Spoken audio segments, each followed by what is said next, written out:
Hey, everybody, Michael Fabiano here from Sports Illustrated Fantasy, and I am pleased to be joined by one of my good buddies out there in the fantasy football world because he is a fantasy football superstar, and that's Adam Wainwright of the St. Louis Cardinals. Wayno, thanks for joining us, man. Thank you very much for having me on. And by the way, we will talk about some of the leagues that you and I are in together because we do a couple of drafts together. We have some fun, by the way.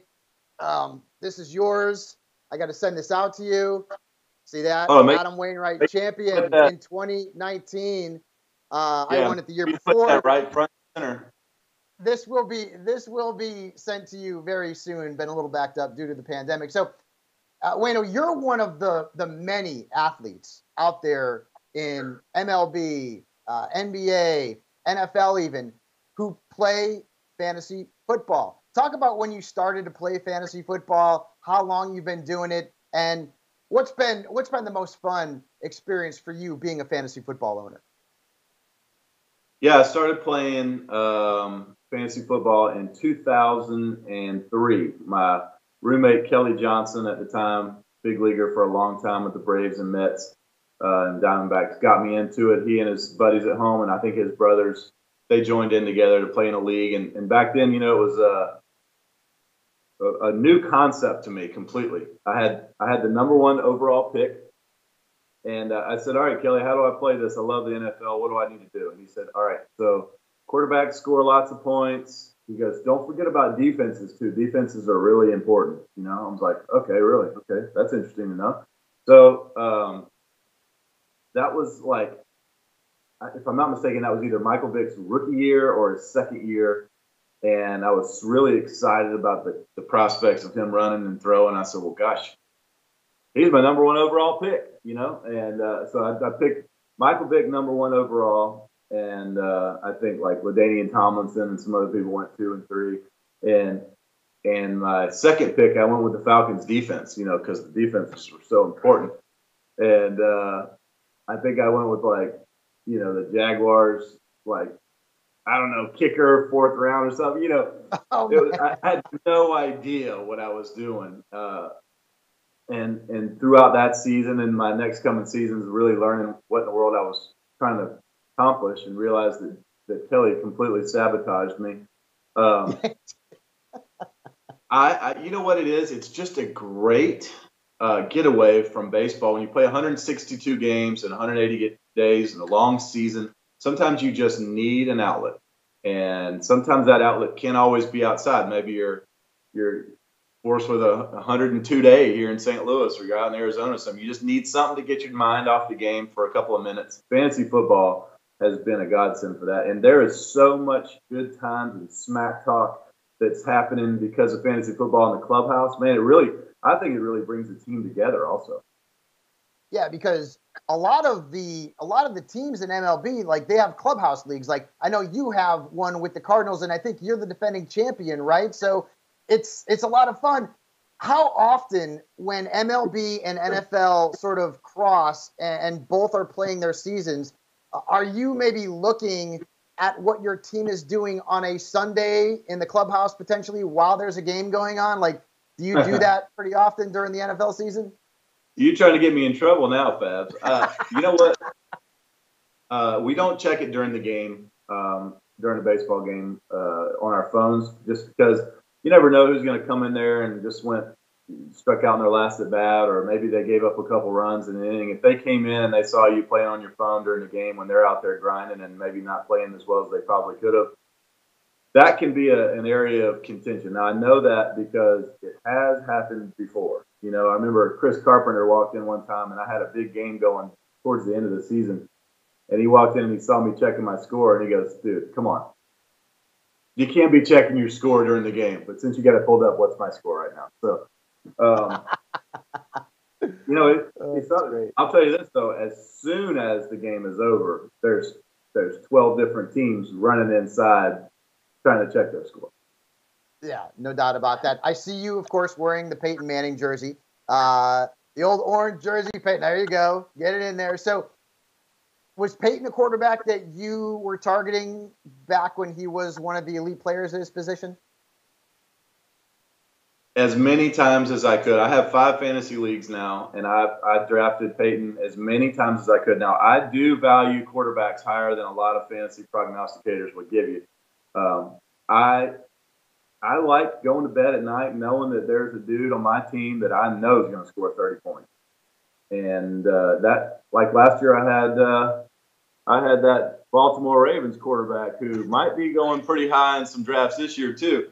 But I had him in as many leagues as I could because you knew you could count on him, you know. And when he got down to the goal line, you know, when he was with the Colts, sometimes it was a pass or a handoff to Edgerrin James or something, but usually he's looking around and, you know, oh, you're going to play over there. They tell you you're going to, all right, tight end over here. And I just love watching those elite quarterbacks look out at the defense and go, are you serious? All right, come here. You go out there, you come in here and watch how easy this is. I mean, and he's so fun and funny and just a great, I mean, you know, I just love guys who are entertainers, and watching him on Saturday Night Live. I mean, I just fell in love with the guy, you know. I mean, he played I'm a Georgia Bulldogs fan. He played for the Tennessee Volunteers. But even when he was back then, for whatever reason, I had a hard time cheering against him. So I always rooted for Peyton. He's my number one favorite fantasy football player, because I usually try to pair Marvin Harrison or Reggie Wayne.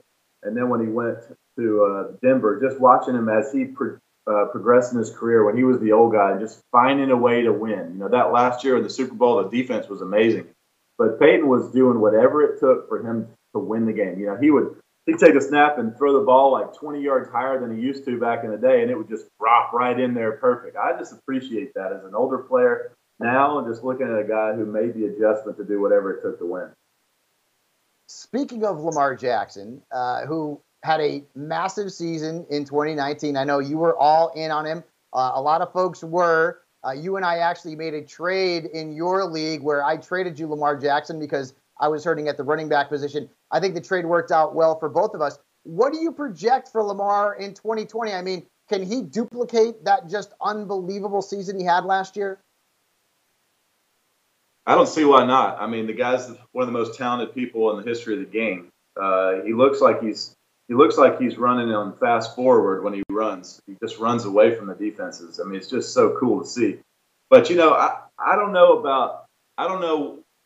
if it's easily transferable. All those goal line passing touchdowns he had last year, you know, he was great because he'd run the ball all the way down the field, and then he would pass it for a touchdown when he got inside the 6-yard line. I mean, it was like clockwork. He did it 3 times a day, 3 times a game. And I don't know if that's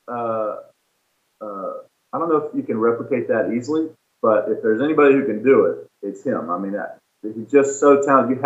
You have to protect against his running ability, and when you do that, now you got Mark Andrews wide open in the flat or whatever. So I mean, it's just it's a tough offense to try to do something with. I thought they had the most talented team in the NFL. I thought they could have easily won the Super Bowl last year. They just played a bad first round. That's all. Yeah, Tennessee was a hot team and got to him there in the AFC playoffs. What about Todd Gurley? Todd Gurley had been one of the elite running backs in fantasy football. Probably a guy that people are a little bit concerned about because of the need now. He's in Atlanta, right? So what are your projections for Todd Gurley? Where would you pick him in a 2020 draft? And I'm going to be listening very closely because we have a couple of drafts together here in the next week or two. So go ahead. Yeah. This is a total setup job. If anybody's watching this, you know, I want to give a really good answer here, but Travis he's studying me right now because he knows the champ. he knows that if he asks the right question, the champ might give the secrets away. You know what? As a Georgia Bulldog fan, it's going to be hard pressed to find me rooting against Todd Gurley. I mean, he is such a stud. He had some knee problems. I mean, you know, that's plain and simple. The guy was absolutely unstoppable when he was with the Rams until maybe a year and a half, like at the end of 2 seasons ago, he had those knee problems really started kicking in. But, you know, people said the same thing about Drew Brees and his shoulder early in his career when he was in San Diego. They kind of gave up on him too early, goes to New Orleans and has an amazing, amazing finish of his career. He's still going. But, sometimes these amazing elite athletes, you turn the page on them too soon. That offense, they're going to air it out the whole time. So there's going to be lots of room running for him. If his knee is healthy, this guy could be a real force. So watch out now.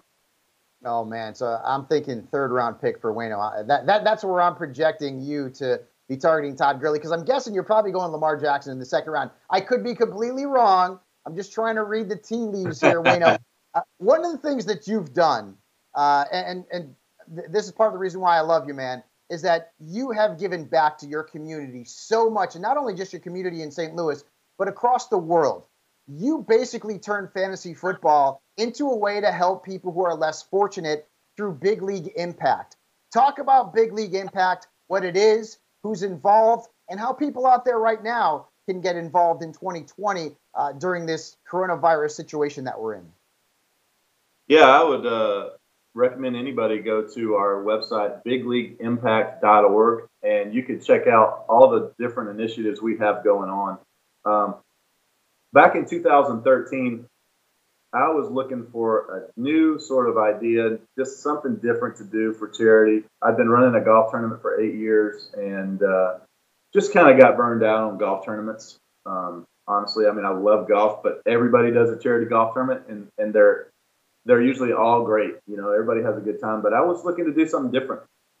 And so I had been throwing around the idea since 2009, actually, of doing a fantasy football charity event. And standing in the outfield one day with Skip Schumacher, we're shagging during batting practice, and I just go, Skip, man, I can't get it off my brain. I got to do this fantasy football charity.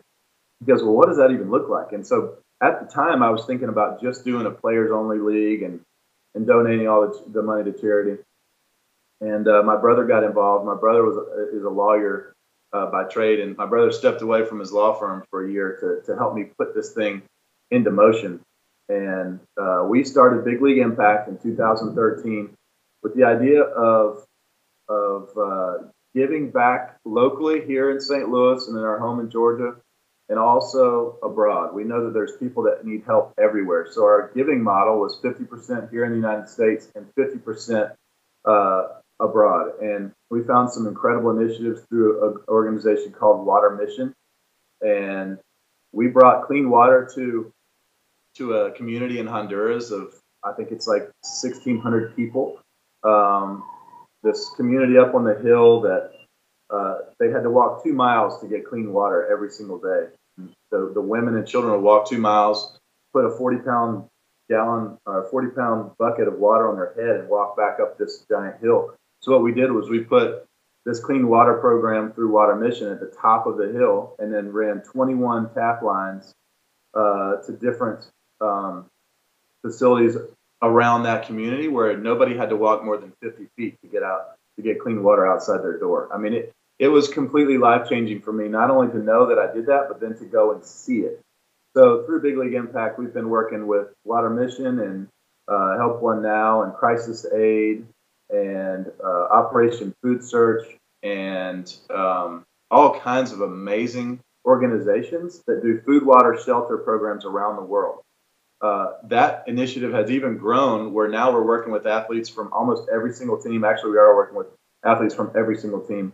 And we're telling these guys, one of our passions at Big League Impact is to help players find what they're passionate about. A lot of guys don't have charitable initiatives, but they have these huge platforms. So at Big League Impact, what we like doing is turning them on to some things that maybe they might like. If not, helping them find what their passion is going to be, and then empowering those players to go out into their communities and do something. So we've grown now. We do fantasy football drafts in 5 different cities. We do we've actually got that up to 10 cities at one point. We do top golf events. We do karaoke competitions. We do fun initiatives that help people around the globe, because you know what is crazy? You never think about people in this country being starving hungry, right? That's a real thing. So this year we got together with all 30 clubs. We did the Home Plate Project. We provided meals for kids who weren't able to go to school in every big league city. We did that. We provided meals 4.4 million meals, I think, was the number around the. But we do things like that all the time. So Big League Impact, our main mission is to serve the impoverished, people who need food, water, shelter, medicine, things that they're basic essential needs. But we do go off script to help other athletes find their vision sometimes also. So people can go to bigleagueimpact.org and basically the donations that people make to Big League Impact will allow them to play in the past against members of the St. Louis Cardinals or the New York Mets or the Detroit Tigers, whatever the case may be. You're able to do a draft in the stadium. You're actually able to go to a game and meet and interact with the players and play in a fantasy football league with you guys, which is absolutely tremendous. Now, considering we're dealing with the pandemic right now, what is the alternative that you guys have put into place for 2020? Yeah, they're still doing our fantasy league, so you can get on there and join to play. I think we're doing this year because of the tone down there. We're doing it in Texas with Kyle Gibson and Lance Lynn, and we're doing it in St. Louis with myself and Tommy Edmond and Austin Dean. And so you can get on to play. We're going to do Zoom drafts. It's not ideal. We'd love to be there in person. We'd love to hand you a jersey in person and walk you out on the field and watch you play catch at Busch Stadium like we have done in the past. But we're doing the Zoom draft rooms. There's still going to be lots of banter going on, lots of smack talk, and we're going to have a great time. But at the end of the day, the most important thing is we're going to help a lot of people in need through the world of fantasy football. And then you're going to get to play a fantasy league against us all year long and keep that conversation going. Yeah, it's a tremendous idea. It's been great, and the charitable aspect of it is clearly terrific. I can't wait to get back to St. Louis, hopefully next year, and be with you guys at the draft, helping people out. I know you don't need my help because you're a fantasy guru in your own right. Wayno, thank you so much for joining us. Thank you for everything you do. And by the way, thank you for continuing to kick butt, man, because I've got you on my fantasy baseball team. And let me tell you something. You might be the biggest steal in my draft. Let's put it that way. You have been tremendous. Love you, my friend. Thank you so much. But we've got a draft or two coming up in the next few weeks. So as much as I love you, I'm going to be coming out trying to kick your butt. Oh, yeah. Deion Sanders is there at number 4. You can bet I'm taking him. So you got to get those off the board. Oh, man. Thank you so much, my friend. And again, for people out there who want to learn more, go to bigleagueimpact.org.